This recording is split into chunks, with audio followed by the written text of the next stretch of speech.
সম্মান রাখতে পারবে কিনা। তখন বাবা মার পছন্দ সে এত বেশি মনে মনে ভাবছেন গুলা।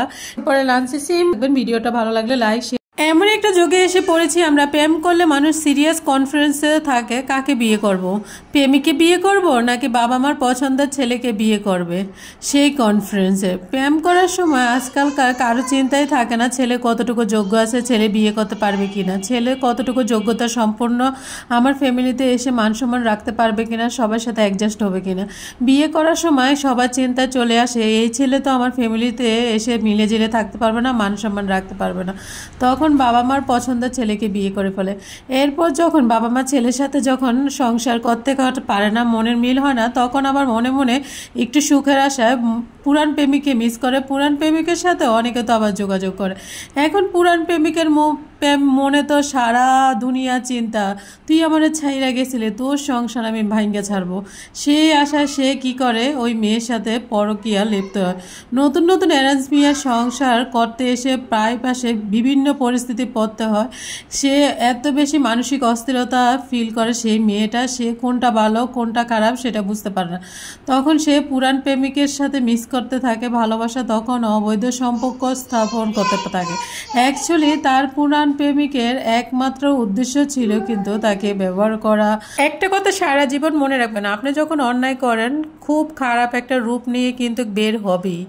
আমার জীবনে যতটুকু বয়সে আমি একটা জিনিস শিখেছি, সেটা হচ্ছে যে কোনো ধরনের অন্যায় বাজেভাবে বের হয়, খুব বাজেভাবে কিন্তু সবার সামনে কিন্তু ধরা পড়ে।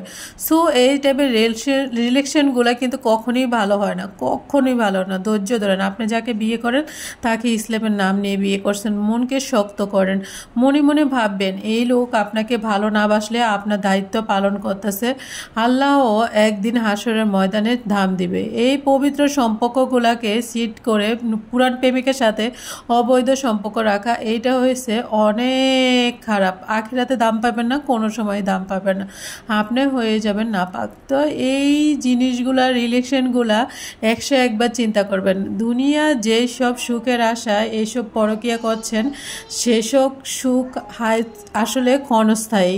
জীবনে সবচেয়ে ঠকে কে জানেন? যে বেশি ঠকে অস্থির মানুষ। অস্থির মানুষগুলা ডিসিশনগুলো নিতে পারে না, কোন পাল্লা যাবে কোন পাল্লা থাকবে সেটা বুঝতে পারে না।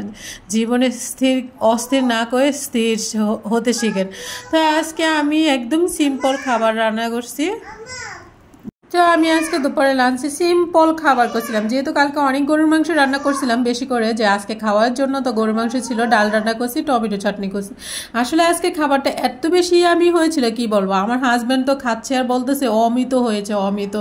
আসলে পরিবারের মানুষগুলো যখন খায় একটু প্রশংসা করা অনেক বেশি ভালো লাগে। তো একটু বাইরে বের হয়েছিলাম, সব কিছু মিলিয়ে আজকের ব্লগটা এই পর্যন্ত। কি সবাই ভালো থাকবেন, ভিডিওটা ভালো লাগলে লাইক শেয়ার করে দিবেন। আল্লাহ হাফিজ।